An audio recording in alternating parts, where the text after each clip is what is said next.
A aula de hoje é o tema de evapotranspiração. Então, quem teve a oportunidade de fazer as perguntas do Google Forms viu que esse é um tema que eu particularmente gosto muito, porque ele pode ser explorado de maneiras muito diversas. Então, existem questionamentos dentro de muitos assuntos específicos que levam em consideração esse fenômeno, né, da evapotranspiração ou mesmo transpiração. E eu particularmente gosto muito porque ele consegue explorar, a partir desse único tema, características tanto estruturais das plantas, como características ambientais, ecológicas, climáticas. Então, com esse tema, a gente consegue explorar muitos temas dentro das ciências biológicas. Bom, e diversas adaptações são relacionadas à água, né? Que entra nesse contexto aí da evapotranspiração que a gente vai falar um pouquinho mais para frente. E essas adaptações, elas permitiram a sobrevivência e o crescimento das plantas em diferentes ambientes. Eu coloquei essa imagem aqui de propósito para a gente conseguir ter uma dimensão do quão desenvolvidas, do quão altas as plantas conseguem chegar, né, conseguem atingir essa altura tão grande. E essa altura tão grande, quando a gente para observar a conquista do ambiente terrestre, ela só foi possível porque essas plantas conseguiram desenvolver adaptações estruturais que permitiram um melhor e mais eficiente transporte de água e nutrientes do solo, do substrato, vamos dizer assim, até aquela pontinha das folhas. Então, não desconhecido, acredito, né? Todo mundo que já estudou desde a vida inteira alguma coisa de plantas sabe que a água e os nutrientes se movimentam de baixo para cima. E esse movimento, ele só ficou mais eficiente depois que esses organismos conseguiram desenvolver tecidos e células especializadas para esse transporte. Então, as adaptações relacionadas a esse transporte de água, que a gente vai culminar na transpiração como por si só, ela permitiu o grande desenvolvimento e a grande adaptação dessas plantas ao ambiente terrestre. Então, essas adaptações, elas estão interligadas com a história evolutiva das plantas terrestres e da conquista dessas plantas nesse ambiente.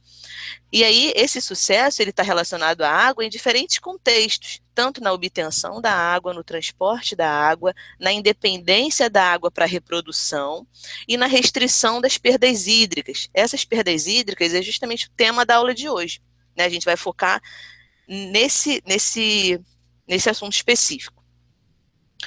Então, mas o que seria a evapotranspiração por si só? A evapotranspiração é a perda de água de duas maneiras.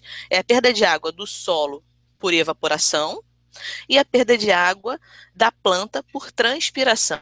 Então, a evapotranspiração, a gente fala que é um fenômeno ecológico, né? Um fenômeno que ocorre numa comunidade, num ecossistema, de um ecossistema para a atmosfera. E aí eu venho perguntar para vocês um fator que a gente até começou a abordar isso em alguns contextos quando a gente falou de biomas, né?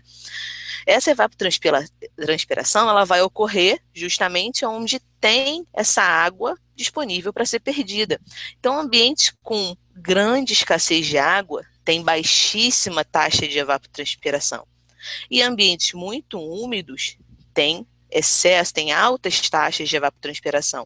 Por isso que quando a gente entra no ambiente florestal, né, dentro da floresta, a gente consegue perceber a umidade que tem no ar.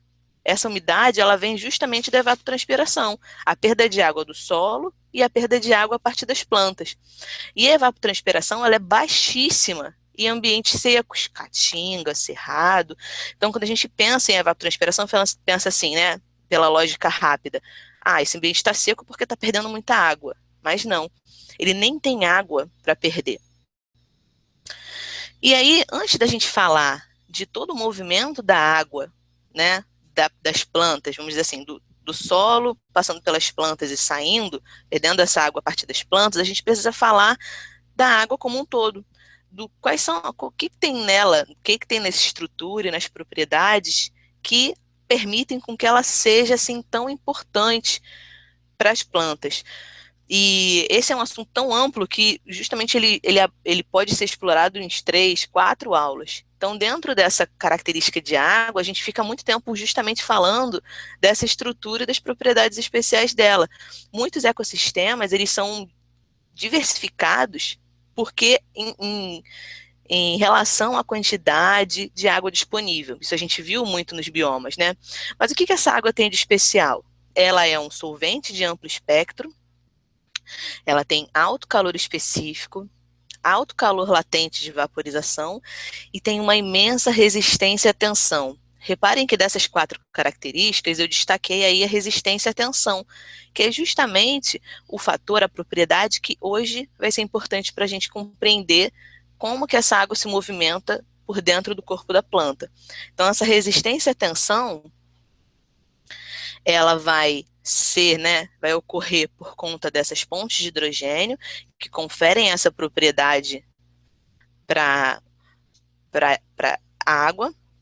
E essa resistência à tensão, ela dá origem a 3 propriedades. Adesão, que é nada mais é do que a atração de moléculas de água por uma superfície molhável, né? Então, o quanto que essa água ela consegue se aderir a uma superfície sólida, como um vidro ou mesmo uma parede celular, que é o que a gente vai abordar para as plantas. A coesão, que é a atração mútua entre as moléculas, e a tensão superficial, que é essa camada que ocorre com uma membrana elástica de interface entre o ar, que está fora da planta, e a água que está dentro da planta. Então, essas propriedades, elas vão ser muito importantes e vão gerar algo que a gente chama de... Ops, voltei. É bom que vocês conseguem perceber de novo por que a professora fez essa animação, ó. Bem devagar. Porque essa água, por conta dessas propriedades, permite com que ela seja transportada de baixo para cima. E essas 3 propriedades constituem o que a gente chama de capilaridade, né? Permitem o que a gente chama de capilaridade, que é a formação desse capilar bem coeso entre as moléculas de água, bem aderidos em relação à superfície sólida e que mantém uma membrana elástica com o ar, que é a parte fora da planta. Então, essa capilaridade permite com que essa água consiga ser transportada a longas distâncias, inclusive contra a gravidade, que é o que a gente observou pensando naquela planta super alta que a gente viu no primeiro slide.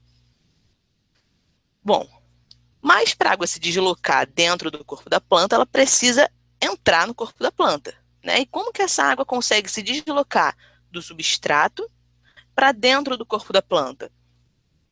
Essa movimentação de água, ela só vai ocorrer porque existe o que a gente chama de energia livre associada à água. Essa energia livre associada à água nada mais é do que o potencial hídrico. E esse potencial hídrico é justamente a capacidade da planta adquirir água, mover água entre as células ao longo de todo o corpo e a chance dela perder água. Isso tudo, todo esse movimento da água, desde fora da planta, por dentro da planta e sair da planta, ele é regido por esse potencial hídrico. E a água, ela vai justamente de um local onde tem maior potencial hídrico para um local onde tem menor potencial hídrico. Então, essa relação de maior potencial e menor potencial, ela tem que estar sempre na nossa cabeça. Aonde tem mais água livre, ou seja, não associada a nada, né, ela está livre, e aonde tem menos água livre. Então, essa água sempre vai se movimentar, se deslocar de onde tem mais água para onde tem menos água. E aí, esse potencial hídrico, o que influencia o potencial hídrico de um determinado local? Eu falo local, eu posso falar fora da planta, dentro de uma célula. O que vai influenciar esse potencial hídrico? Alguns fatores. Esses fatores que eu organizei aqui, né, dessa maneira, que são organizados dessa maneira, eles, quando positivos, né, eles sempre vão ser somados e vão fazer com que o potencial hídrico de determinado local, vamos chamar assim agora por enquanto, vai ser que esse determinado local ele pode ser um potencial hídrico maior ou menor em comparação a um outro local. Então, esse potencial hídrico ele é influenciado por alguns fatores que a gente vai esmiuçar agora bem rapidamente.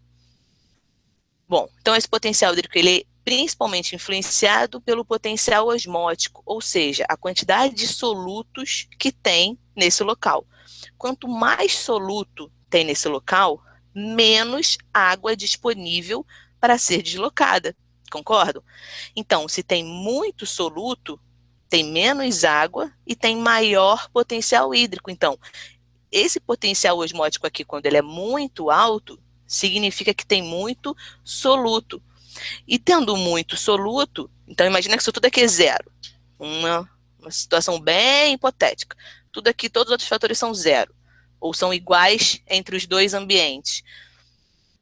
Esse potencial osmótico, se ele for maior nesse sítio, nesse local, ele vai ter maior potencial hídrico. E o que vai acontecer com a água desse local? Vai tender a sair. Então, tendo quanto mais soluto, menos capacidade de realizar osmose, confundi as coisas, menos capacidade de realizar osmose, então, esse potencial aqui, ele vai ser relacionado com essa quantidade de solutos e vai ser relacionado com esse deslocamento de água, tudo bem? Então, se tiver mais solutos, esse potencial vai ser menor, ou seja, menor capacidade de realizar osmose, e vai diminuir esse potencial hídrico aqui. Então, a água vai tender a entrar nesse sítio. Isso fica muito mais visual, né? E a gente pode explorar isso melhor depois, se a gente tiver mais dúvidas, quando a gente tem dois recipientes com muito soluto e com menos soluto. Normalmente, essa água ela vai sair do local onde tem menos soluto para onde tem mais soluto. Então, isso vai ser responsável por esse deslocamento de água. Perdão pela confusão inicial, meninos.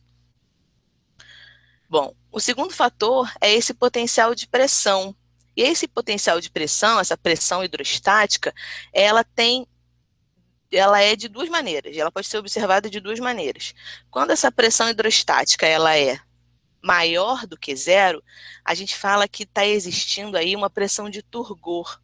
Então, se ela é maior do que zero, ela vai aumentar o potencial hídrico e a água vai tender a sair desse ambiente. Isso acontece em que situação? Quando a gente tem, por exemplo, uma célula túrgida. Quem vai exercer esse potencial de turgor, essa pressão, é justamente a parede celular.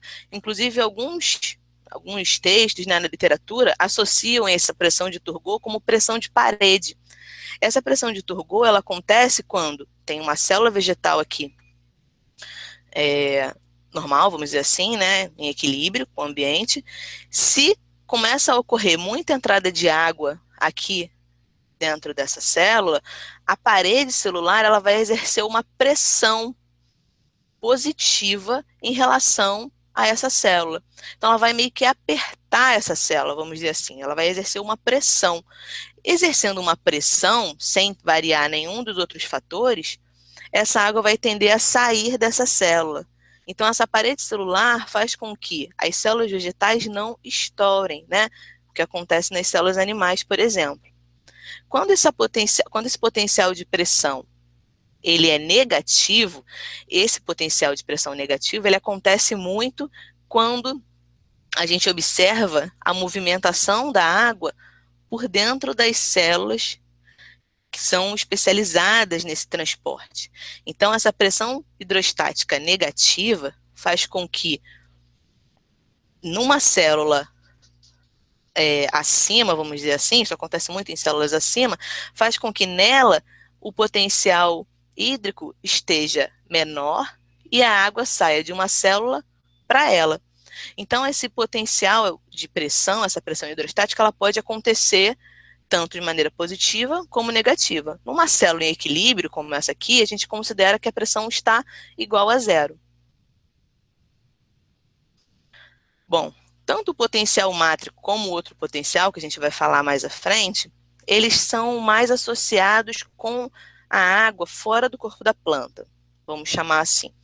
E esse potencial mátrico, ele é a força de coesão entre as moléculas de água e as partículas do solo, do substrato que essa água está antes de entrar no corpo da planta. O potencial mátrico, ele é sempre negativo. Então, ele vai sempre tender a diminuir o potencial hídrico. Então, quanto mais essa água está aderida a essas partículas de solo, menor esse local, menor potencial hídrico vai ter esse local, então a água vai tender a sair. Isso acontece muito em ambientes de manguezal, por exemplo, onde a gente tem partículas de solo muito pequenas, muito reduzidas, e aí essas moléculas de água ficam muito aderidas.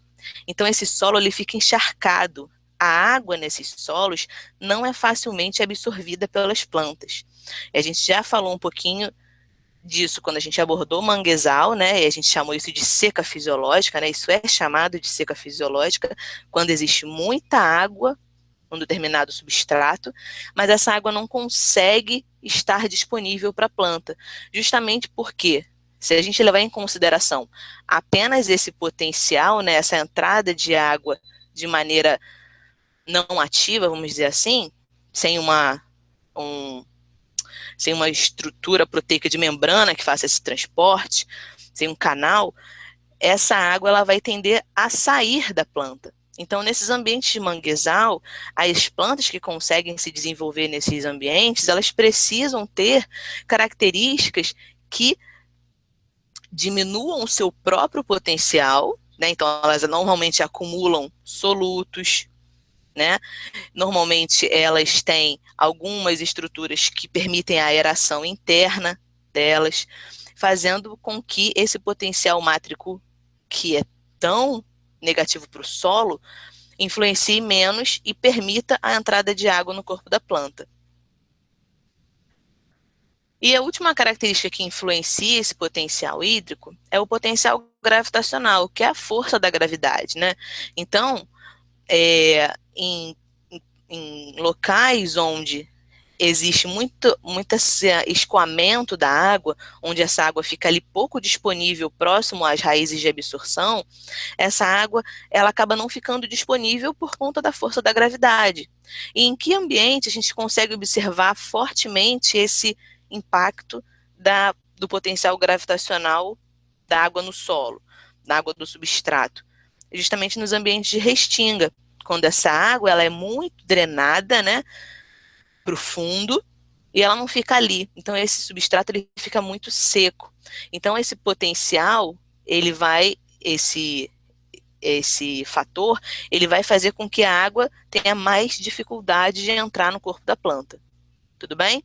Então, lembrando que se um determinado local tem mais soluto, ele vai tender a realizar menos osmose. Tudo bem? Se ele tem mais pressão, ele vai tender a também perder a água.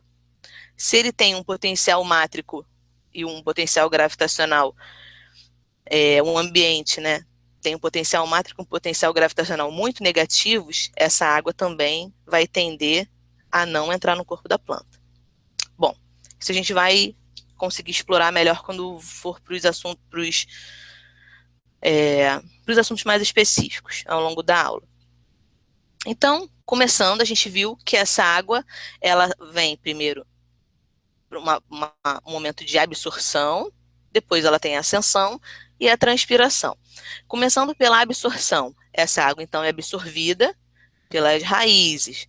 Claro que vão existir aqueles exemplos diferentes, né, de epífitas, por exemplo, que absorvem a partir de regiões específicas nas folhas. Mas vamos pensar numa planta mais típica, né? Essa água ela é absorvida pelas raízes e transportada pelo xilema.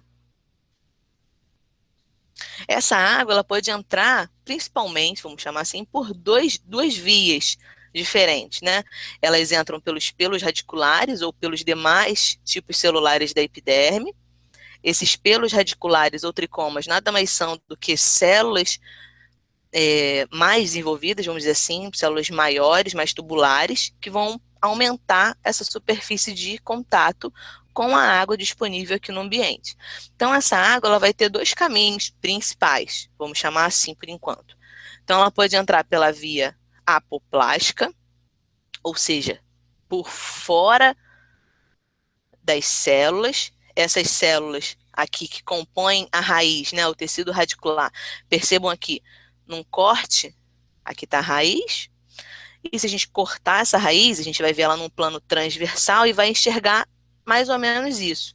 Uma camada mais externa, chamada de epiderme, uma camada mais interna, muitas camadas, né, chamadas de córtex, e depois o cilindro vascular aqui dentro, onde vão ter os tecidos condutores. Bom, essa água ela pode entrar por entre as células, e essa via é chamada de apoplástica, ou por dentro das células, e essa via é chamada simplástica.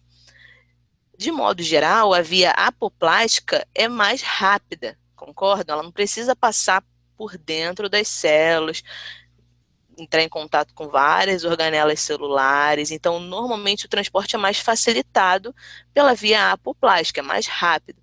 Mas, independente das duas vias, a água que entra, né, na planta e percorre todo esse tecido aqui do córtex, ela vai se esbarrar na última camada do córtex. Essa última camada do córtex, ela vai ser formada por um conjuntinho de células com características diferentes das demais. As demais células do córtex, elas têm um espaçamento entre elas, são células maiores com espaçamento, e nenhum tipo de espessamento diferente nas paredes. São só paredes primárias, bem simples. A última camada de células desse córtex, ela vai ser uma camada de célula especial, tão especial que ela recebe um nome diferente, é chamada de endoderme. Essa endoderme, ela tem um espessamento diferenciado, onde a gente consegue perceber uma impregnação de uma substância chamada de suberina, uma impregnação de uma substância completamente hidrofóbica, que forma tipo uma espécie de cinto nessas células. Não sei se vocês conseguem perceber aqui. E aí, essas células fazem com que exista uma barreira, essa camada de células, ela forma uma espécie de barreira da água que vem por entre as células. Qual é essa água? A da via apoplástica. Então, essa água ela veio por dentro do corpo da planta, né, pelo córtex, e chegou nessa barreira. E quando ela chega nessa barreira, ela é obrigada a passar por dentro da célula. Então, independente se ela veio desde lá de baixo, desde lá de fora, por dentro da célula ou por fora da célula, quando ela chega lá no meio, antes de entrar no tecido que vai conduzir por dentro do corpo da planta, ela esbarra nessa camada específica da endoderme. E essa camada endodérmica, né, que é a última camada do córtex, ela tem esse espessamento especial, que recebe o nome de estria de Caspary. Eu não procurei nenhuma questão específica do Enem, mas isso já foi abordado no Enem, essa estria de Caspary, por isso que eu não tirei lá daqui. Mas não tinha a ver necessariamente com a evapotranspiração, eu não trouxe para vocês. Pois bem, essa estria de Caspary aqui, esse espessamento diferenciado da última camada da endoderme, ela obriga a água a entrar na planta por dentro da célula. Isso serve para quê? Para servir de uma espécie de barreira, né? Micro-organismos podem entrar, alguns elementos potencialmente tóxicos. Então, existe uma espécie de controle da água e dos nutrientes que conseguem ser transportados por dentro da planta. Tudo bem? Existem outras particularidades em relação à endoderme, e ela pode ocorrer bem aqui desde o início, e esse é chamado de exoderme, mas existem algumas particularidades mais específicas que a gente não tem muito tempo para abordar agora. Quando a gente olha no microscópio, a endoderme tem essa carinha aqui, ó. Então aqui só para esse esqueminha, só para ressaltar que essa água não consegue entrar, né, por entre as células, e sim por dentro das células. E no microscópio, a gente enxerga assim, como se fosse um cinto. Cadê meu pensamento? Como se fosse um cinto de uma substância hidrofóbica que obriga a água a entrar por dentro da célula, e não aqui por fora da célula. Bom, e aí então a água entrou, conseguiu passar pelas células da endoderme e conseguiu entrar no tecido vascular. Qual o tecido vascular que transporta água e nutrientes? Xilema. Lá na raiz, a gente consegue observar floema aqui também. Tudo bem? Por que tem floema na raiz? Porque o floema é o que vai transportar os produtos da fotossíntese, e esses produtos precisam chegar até as células da raiz. Beleza? Mas o xilema das raízes, ele é mais desenvolvido em comparação com o floema, justamente porque aqui a entrada de água. Bom, e esse xilema, ele só consegue ser eficiente, né, porque ele apresenta essas células especializadas, células condutoras, né? O xilema só tem células condutoras? Não. Em 99% dos tecidos xilemáticos, a gente vai encontrar outros tipos celulares. E aí, esses outros tipos celulares, eles podem estar em maior ou menor concentração, de acordo com o táxon, de acordo se é uma gimnosperma ou uma angiosperma, ou mesmo dentro das angiospermas. O xilema, ele é um tecido complexo, que ele vai ter células especializadas tanto para conduzir a água, os nutrientes, como células também que vão exercer outras funções, que não são de transporte. Então, no xilema, a gente consegue observar células que vão dar sustentação às fibras, células que vão conseguir acumular algumas reservas, acumular algumas substâncias importantes para o metabolismo, que são as células de parênquima, tudo bem? Então, a gente vai explorar mais as células condutoras, porque é o nosso caso aqui. Bom, essas células condutoras, elas têm diferentes diâmetros diferentes, mas elas atuam como uma espécie de canudos dentro do corpo da planta. Esses canudos, eles vão ter particularidades celulares que vão tornar esses canudos mais eficientes para o transporte. Nesse primeiro aspecto aqui, eu trouxe os dois tipos celulares observados nas plantas, que são tipos celulares específicos para o transporte de água, as traqueídes e os elementos de vaso. Reparem que os elementos de vaso são só esses aqui, esses tubinhos aqui.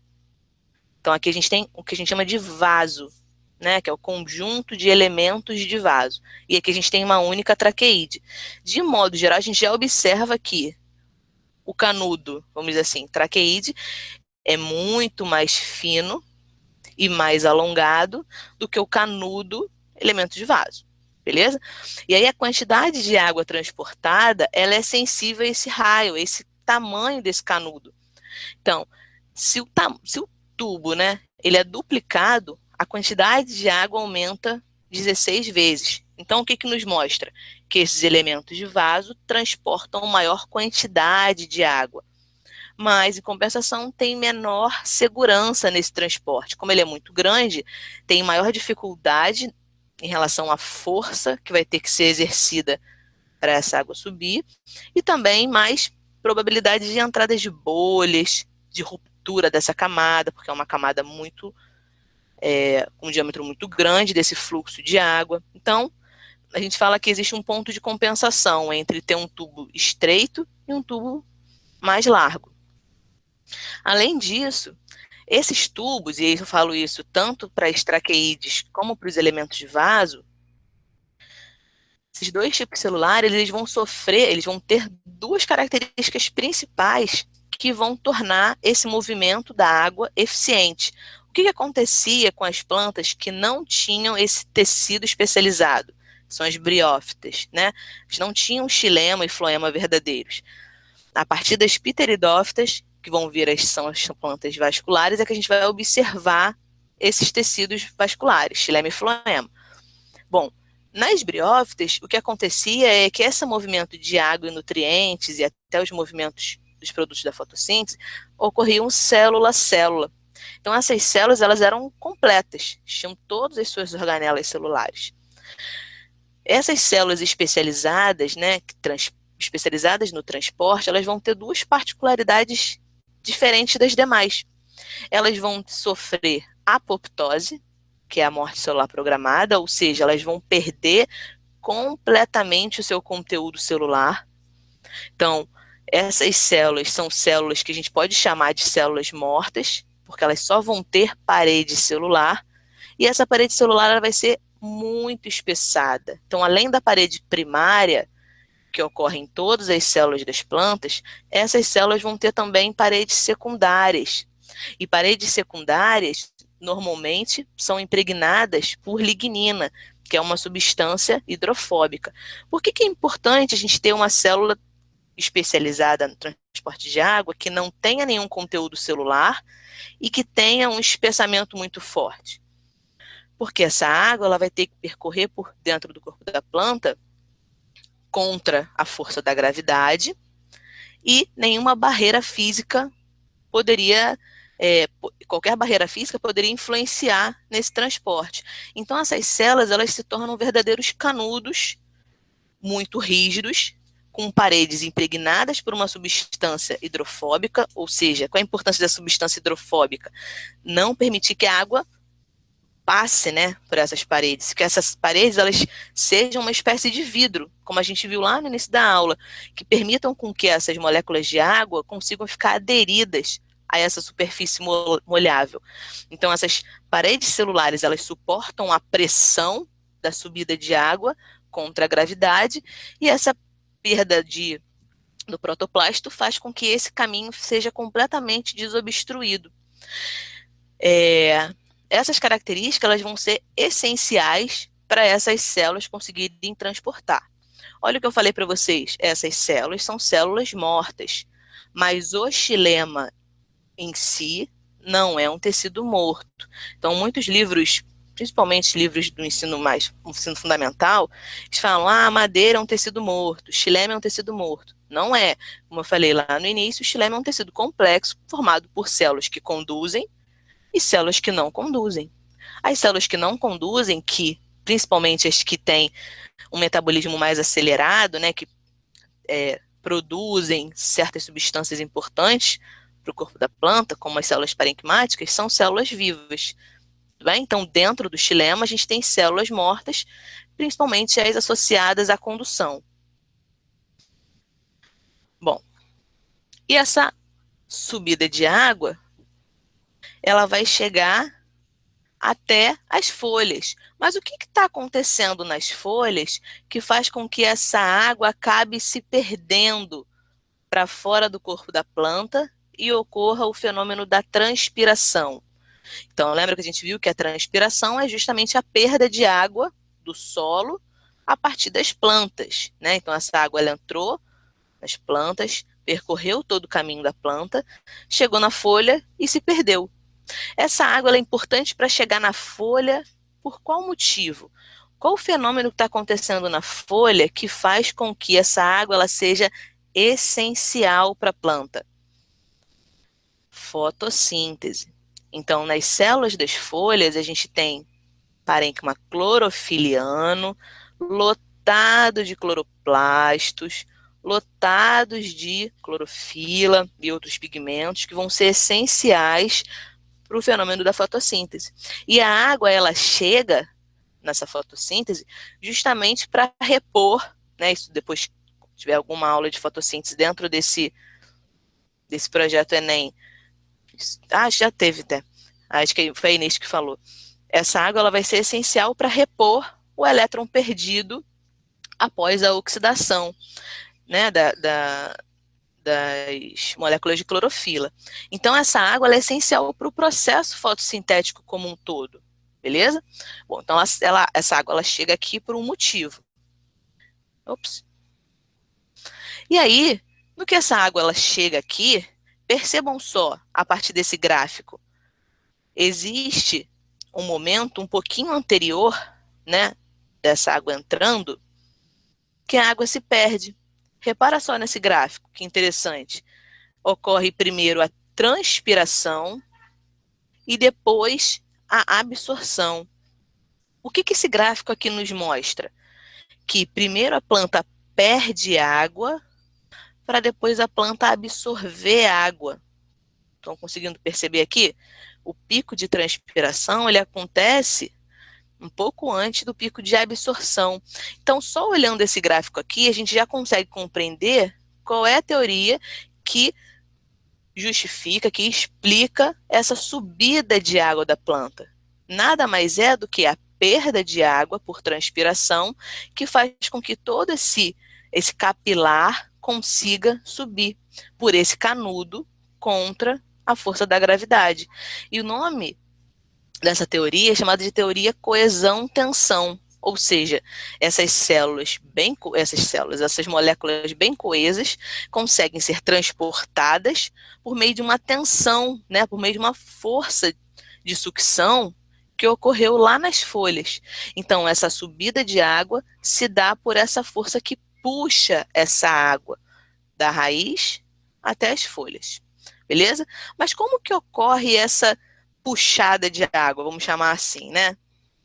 Esse movimento da água pela transpiração, ele ocorre porque esse movimento de água líquida, né, por entre os tecidos, é controlado por diferenças de potencial hídrico. Então, onde tem menos água, vai receber essa água.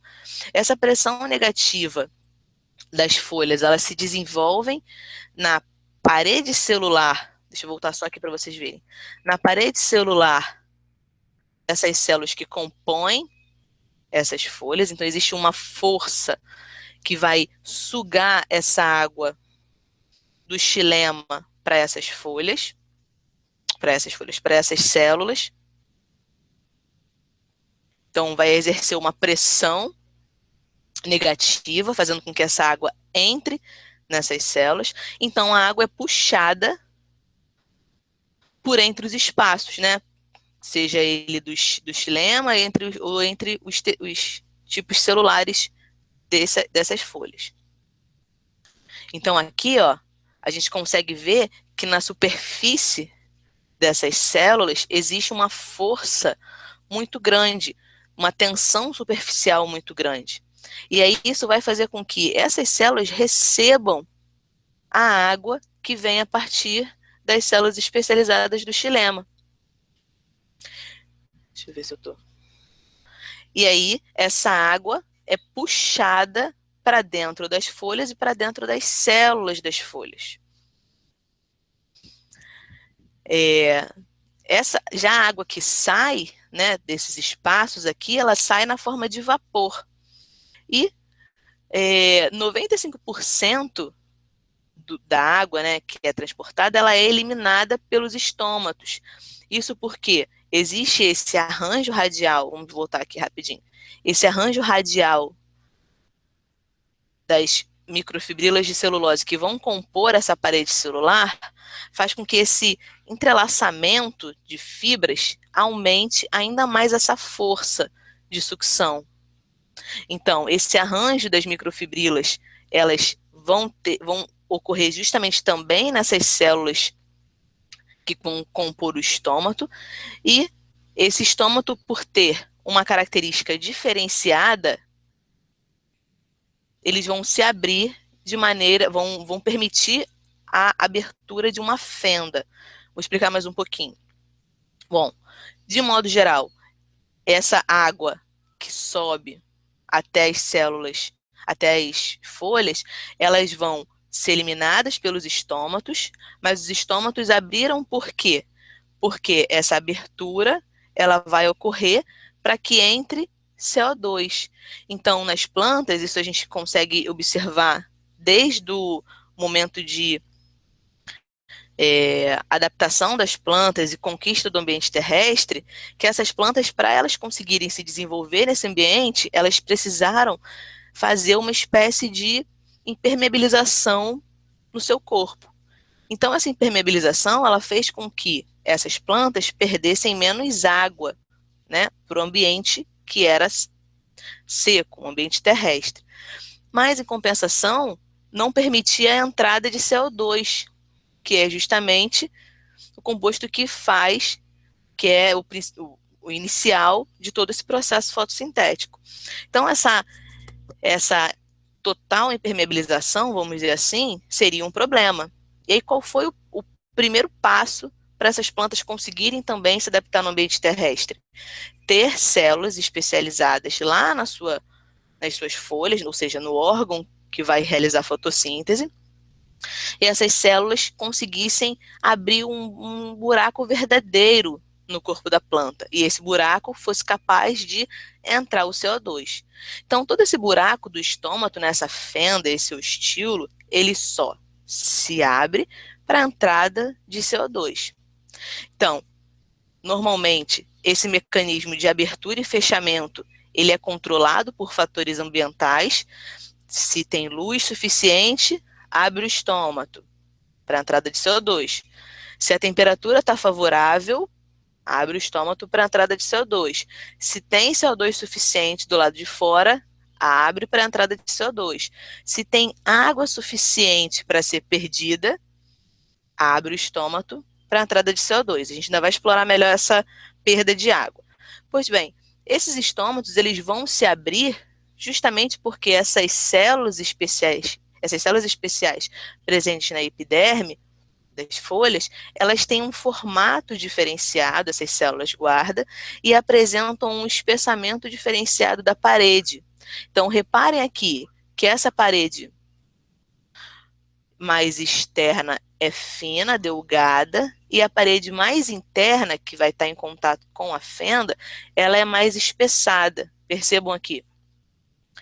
E aí, como que essas células elas vão ser capazes de permitir a abertura desse estilo? Primeiro de tudo, vai acontecer a absorção iônica e a produção de moléculas orgânicas por essas células. O que que faz quando a gente tem essa absorção? O que acontece quando um determinado ambiente começa a ter mais soluto? A água tende a entrar nessas células. Lembram daquela relação com o potencial hídrico?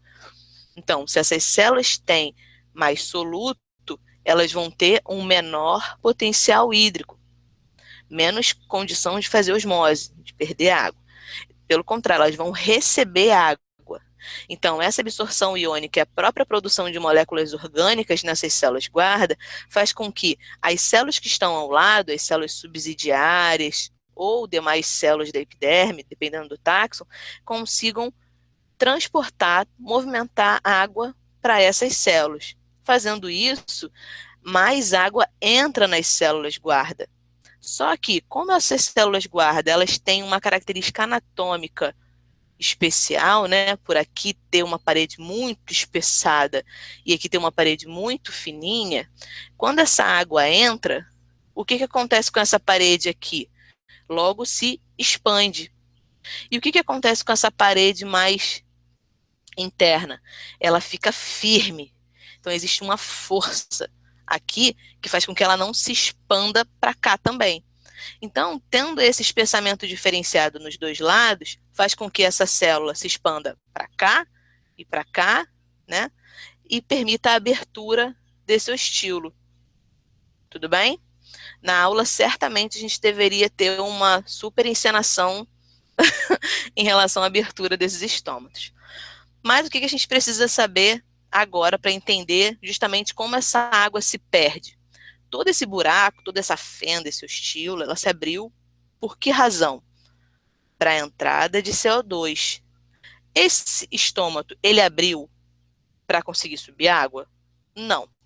Ele abriu porque a planta desenvolveu um buraco ali no corpo dela para ser capaz de absorver CO2. Só que, como do lado de fora da planta a gente tem, vamos comparar assim em relação de água e CO2 dentro e fora da planta. Aonde tem mais CO2? Fora da planta. Então, esse CO2 vai tender a entrar no corpo da planta. E aonde tem mais água? Dentro do corpo da planta. Só que a proporção de água dentro do corpo da planta e de CO2 do lado de fora da planta é muito grande essa diferença. Tem muito mais água dentro da planta do que fora da planta. E CO2? Só um pouquinho mais fora e um pouquinho menos dentro. Então percebam que existe uma diferença muito grande em relação à concentração de água e CO2 dentro e fora do corpo da planta. Isso faz com que exista uma estimativa, né, fisiológica que conseguiu avaliar quanto que é essa proporção de água perdida para cada molécula de CO2 absorvida. E aí chegaram nesse É só um delay de animação. Chegaram nessa estimativa de a cada uma molécula de CO2, 400 moléculas de água se perdem. Então, conseguem perceber que todo aquele movimento de água ocorre porque o estômago se abriu para a entrada de uma molécula de CO2. Nesse momento, saem muitas moléculas de água, fazendo com que toda aquela coluna de água se movimente. A partir só dessa estimativa, a gente consegue explorar muitas características em relação à dinâmica de abertura e fechamento dos estômatos, em relação a como que plantas que se desenvolvem em diferentes ambientes têm essa relação com a abertura e fechamento dos estômatos. Então, plantas que se desenvolvem em ambientes muito secos, elas vão ou abrir os estômatos muito rapidamente, abriu e logo fechou, para perder menos água, ou ela vai abrir os estômatos em horários diferentes do dia, né? Então, a gente vai ter adaptações ambientais diferentes em relação a adaptações diferentes dessa abertura e fechamento dos estômatos em relação às condições ambientais que essas plantas vão estar se desenvolvendo. E a partir daí a gente pode explorar ainda muitos outros assuntos, né, botânicos. Beleza, meninos? E aí eu trouxe só para a gente fechar essa parte de transporte, 3 memes que eu gosto muito, que eu até às vezes exploro em algumas avaliações, que é dessa página Árvore Ser Tecnológico, que eu super aconselho de vocês seguirem, porque é muito legal. E ele mostra justamente esse processo, né, de absorção de água, subida de água. Isso tudo acontece porque lá nas folhas a gente está observando a fotossíntese, né, então ela requer essa subida de água, requer que tenha água suficiente para os estômatos abrirem, para pegar o CO2 e essa água ser perdida. Então sobe muita água para ela poder ter a possibilidade de abrir os estômatos, né, senão ela se desidrataria por completa, e a retomada, né, da seiva elaborada, dos fotoassimilados, para o restante do corpo da planta. Então aqui eu trouxe 3 que falam a mesma coisa, só para depois vocês verem. E esse aqui que envolve tudo, né? Envolve características ambientais, envolve outras particularidades dessa subida de água e essa perda de água. Beleza? Bom, então vamos só para a gente ficar. Já estou aqui ultrapassando o tempo da Vivi, falei para ela que eu ia me empolgar. Bom, então eu trouxe 4 questões que envolvem mais ou menos esse assunto de transporte de água e perda de água, beleza? Bom, essa questão aí, questão 60, ela fala o seguinte: a lavoura arrozeira na planície costeira da região sul do Brasil comumente sofre perdas elevadas devido à salinização da água de irrigação, ou seja, a quantidade de sal nessa água, que ocasiona prejuízos diretos com uma redução da produção da lavoura. Solos com excesso de salinização, deixa eu voltar aqui, avançado, não são indicados, por exemplo, para o cultivo de arroz. As plantas retiram a água do solo quando as forças de imbebição dos tecidos das raízes são superiores às forças com que a água é retida no solo. Então, o que ele fala assim? Ele fala que essa água ela só vai entrar quando dentro da planta tiver a possibilidade dessa força de imbebição, dessa força de absorção. Então, a presença de sais na solução do solo faz com que seja dificultada a absorção de água pelas plantas, o que provoca o fenômeno conhecido como seca fisiológica, ou seja, tem água, mas essa água não está disponível, né? Então, existe água no ambiente, mas essa planta não consegue absorver essa água. E isso tem a ver com o que a gente falou lá no início, das particularidades que envolvem essa movimentação de água. Lembra? Então, a água sempre vai de onde tem maior potencial para onde tem menor potencial. Então, aqui eu tenho a possibilidade de me redimir da minha confusão lá no início. Então, a gente tem aqui um potencial osmótico, quando essa água está com muito sal, o que acontece com essa capacidade de realizar osmose, com essa capacidade de movimentar água? Diminui. Então, se esse solo aqui é um solo muito salino, com muitos sais, muitos solutos, essa água vai tender a ficar aqui no solo e, pelo contrário, as plantas vão acabar desidratando. Essa água vai tender a sair da planta para equilibrar esse excesso de sal, esse excesso de soluto do ambiente. Tudo bem? Então, logo aqui nessa primeira opção, a gente vai ler as demais, mas logo nessa primeira opção, ele já explica justamente isso.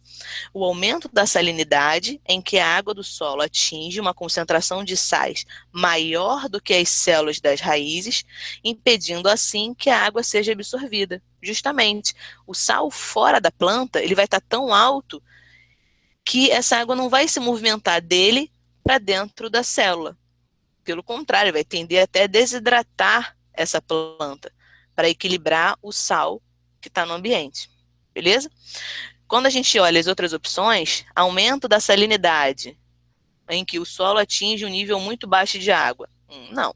Aumentar sal não faz com que a água diminua o seu nível. Diminuição da salinidade, que atinge um nível em que as plantas não têm força de sucção, fazendo com que a água não seja absorvida. Não, pelo contrário, ele falou que o problema era o aumento da salinidade, né?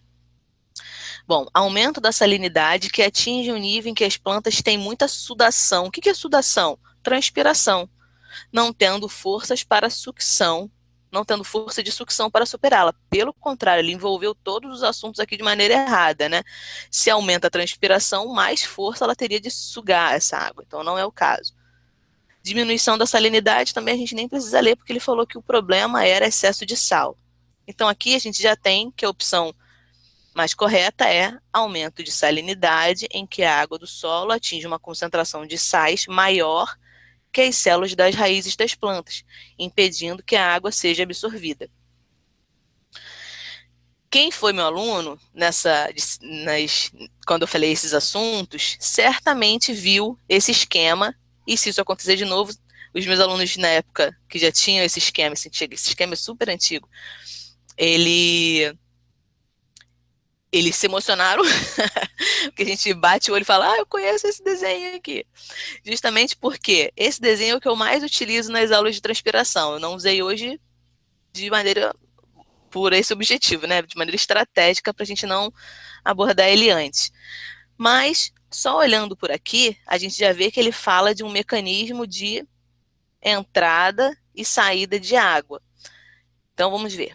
A figura ilustra o movimento de seiva xilêmica em uma planta. Seiva xilêmica nada mais é do que água e nutrientes. Mesmo que essa planta viesse a sofrer ação contínua do vento em uma copa e sua copa crescesse voltada para baixo, essa seiva continuaria naturalmente o seu percurso, ou seja, daqui até aqui. Então, mesmo que a planta estivesse de cabeça para baixo, ele diz que esse movimento ia ocorrer sempre desse local para esse local. O que garante o transporte dessa seiva? Gutação? Não. Gutação ela vai acontecer lá por algumas estruturas especializadas, chamadas de hidatódios, mas não tem uma relação de transporte por dentro do corpo da planta. Gravidade? Não. Pelo contrário, né? Então a gravidade aqui está agora favorecendo esse transporte. Respiração? Também não. Fotossíntese ou transpiração seriam as nossas únicas dúvidas. Mas o que garante que a água vai sempre partir desse ponto para esse ponto é justamente a perda de vapor d'água, que nada mais é do que transpiração. Então, está acontecendo aqui nas folhas fotossíntese, né, que faz com que essa planta ela exige essa água a partir desse transporte, e essa perda de água por transpiração. Então, mesmo que ocorresse de cabeça para baixo, o que vai garantir esse transporte é a transpiração, beleza? Mas concordo que a gente poderia ficar na dúvida entre fotossíntese e transpiração. É porque, de modo geral, o que permite esse transporte é justamente a perda lá na ponta da folha de água, que faz com que essa coluna de água totalmente suba. Beleza? Até porque em algumas plantas, essa fotossíntese ela pode estar ocorrendo, como nas plantas CAN, por exemplo, e os estômatos estarem fechados. Então, por que essa opção aí de fotossíntese ela não estaria completamente correta? Dentro de uma planta C3, né, vamos chamar assim, a fotossíntese até poderia ser uma resposta. Mas se a gente lembrar das plantas que conseguem realizar fotossíntese e mantêm-se os estômatos fechados, isso por conta de todo um acúmulo, um acúmulo de CO2 interno, vai estar ocorrendo fotossíntese, mas essa água não vai estar sendo perdida e não vai estar garantindo esse transporte. Beleza? Então, a fotossíntese é um motivo, mas ele não é o motivo para todas as plantas que vão garantir esse transporte. Então, nesse momento aqui, a opção mais correta é transpiração. Bom, essa é uma questão que aborda muito da Mata Atlântica, então ela está dentro do nosso conjunto de questões sobre o bioma Mata Atlântica, mas eu acho que ela tem muito mais a ver com o nosso assunto de hoje, né, que é a transpiração. Bom, na transpiração, as plantas perdem água na forma de vapor através dos estômatos. Quando os estômatos estão fechados, a transpiração é desprezível. Por essa razão, a abertura dos estômatos pode funcionar como um indicador do tipo de ecossistema e da estação do ano em que as plantas estão sendo observadas. Beleza? A tabela a seguir mostra como se comportam os estômatos de uma planta da caatinga em diferentes condições climáticas e horas do dia. Então, aqui na caatinga, o que mostra? Numa seca intensa, simplesmente não tem estômato aberto. No período de seca, ela só abre os estômatos lá no início da manhã e só. E num tempo chuvoso também só até meio-dia. Bom, então isso aqui é para caatinga. Considerando a mesma legenda dessa tabela, assinale a opção que melhor representa o comportamento dos estômatos de uma planta típica da Mata Atlântica. Então, quando a gente relembra lá aquele resuminho de Mata Atlântica, o que a gente precisa lembrar que é Mata Atlântica? É uma floresta muito úmida, então tem muita chuva na Mata Atlântica. É isso que a gente tem que lembrar. Bom, então das opções que a gente tem aqui, lembrando que a Mata Atlântica é um ambiente com muita água disponível, em períodos muito chuvosos, é esperado que os estômatos fiquem completamente abertos durante a maior parte do tempo, né, durante quase que o dia inteiro. Então, a gente observa que as opções que, num tempo chuvoso, a gente tem os estômatos completamente abertos, aqui no 2, são essas duas opções aqui, ó, letra A e letra B. Perdão, letra A e letra E. Então, a gente já pode excluir as demais. Vamos começar analisando as nossas opções mais favoráveis, né? Num tempo chuvoso, os estômatos completamente abertos. Bom, e aí, qual é a diferença entre essa tabelinha para essa tabelinha? A gente poderia até achar que, realmente, não tem uma seca intensa na Mata Atlântica, vai. Isso é muito raro, né? Um El Niño, talvez, tudo bem. E aqui ele já não fala. Então, a nossa tendência é achar para letra E. Só que qual é o problema da letra E, que faz com que a gente assinale a opção A? É que ele mostra que tanto num tempo chuvoso como num tempo seco, a planta não vai variar a abertura dos estômatos. Então, repara só, de acordo com essa opção, as plantas vão ficar com os estômatos permanentemente abertos nas duas condições climáticas. Isso não é verdade. Mesmo as plantas de Mata Atlântica, elas têm a possibilidade de variar essa abertura e fechamento dos estômatos. Beleza? Então, no período de seca, certamente vai ocorrer menos, né? Uma abertura mais parcial, pelo menos dos estômatos. Então, é justamente o que a gente vê aqui, ó. No período seco, a gente já tem a abertura ainda ocorrendo em outros momentos do dia, mas com uma abertura parcial, não completa. E no período de seca, ela ainda vai continuar abrindo, mas apenas no início do dia, no momento que o dia está mais fresquinho, vamos dizer assim, né? Então a perda de água vai ser menor. Beleza? Eu acho que é a última pergunta. a gente fala que, essa pergunta fala que as florestas tropicais estão entre os maiores, mais diversos e complexos biomas do planeta.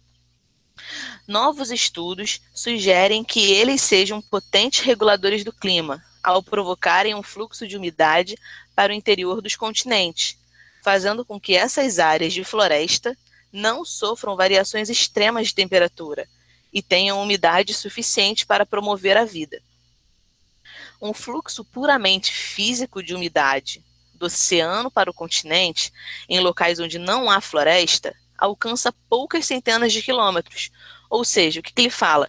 Que só esse fluxo de umidade vindo do mar para o continente, quando não há floresta, esse fluxo de umidade ele fica ali por poucos quilômetros, não vai se embrenhando por longas distâncias.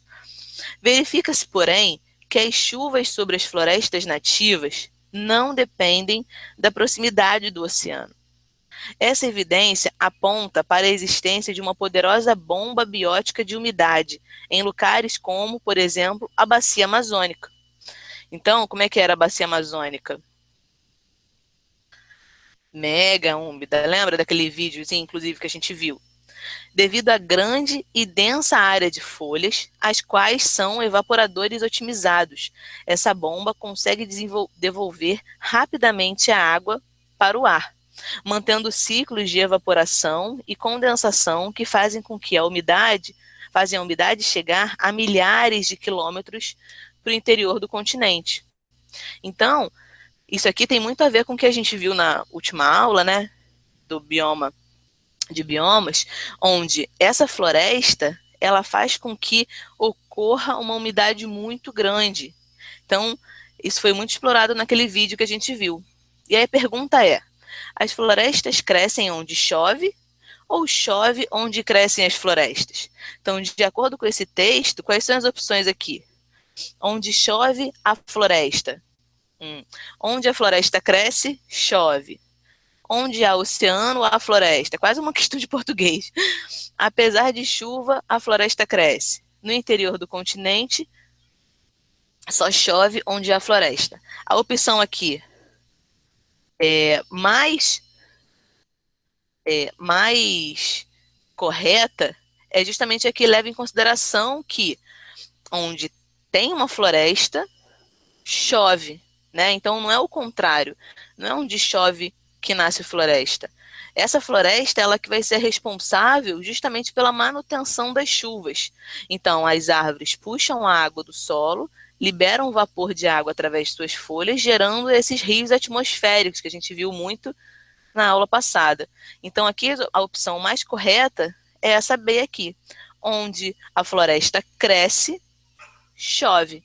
Então, essa floresta é que vai permitir esse acúmulo de umidade gerando chuva. Tudo bem?